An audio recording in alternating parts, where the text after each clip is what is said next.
गई काले में धारासभ्यનો लेटर कलेक्टरને જિલ્લાના વડા તરીકે મોકલ્યો છે, ગુજરાતના ધારાસભ્ય તરીકે મોકલ્યો છે કે ભાઈ અમારે આ તારીખે ગાંધીનગર એક જ મુદ્દો લઈને જઈ રહ્યા છીએ કે ભાઈ આદિવાસી દાખલાઓ મળતા નથી, એના બદલે રજૂઆત કરવા માટે જઈએ છીએ। એવા સંજોગમાં એમને બીજું કોઈ હુજ્યું નહીં એટલે મંજૂરની વાત લઈને અત્યારે વાત કરીએ।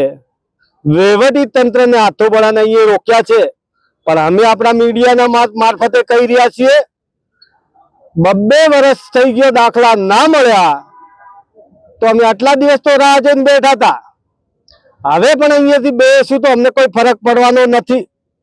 શોખ નથી આવતા એમને જો સદબુદ્ધિ મળે ને કોઈક સદબુદ્ધિ આલે ને આજે અત્યારે અહીંયા હોમે દાખલા આલ દે અમે અહીંથી પાછા વળશું ને જ્યાં સુધી દાખલા નહીં આપે ત્યાં સુધી અહીંથી અમે હટવાના નથી। અમે આશાને અપેક્ષા રાખીએ છીએ કે તો અમને મંજૂરી આપો તે અમે ગાંધીનગર સુધી જઈએ ને કે દાખલા આલો। અત્યારે અમને બીજું કોઈ હુજતું નહીં, એક જ અમારો મુદ્દો છે, બીજી કોઈ રજૂઆત નહીં। એક જ મુદ્દા ઉપર દાખલા બદલે જઈ રહ્યા છીએ અને વહીવટી તંત્રને કહીએ અમને રોકતા તમે અટકાવોમાં અમે અપેક્ષા એ રાખીએ કે તમે વહેલી તકે મંજૂરી જો દાખલા ના આલી શકતા હો તો વહેલી તકે મંજૂરી લેવો અને વ્યવસ્થાના ભાગરૂપે તમે પણ સાથે આવો ને અમને મદદ કરો ને દાખલા મળે।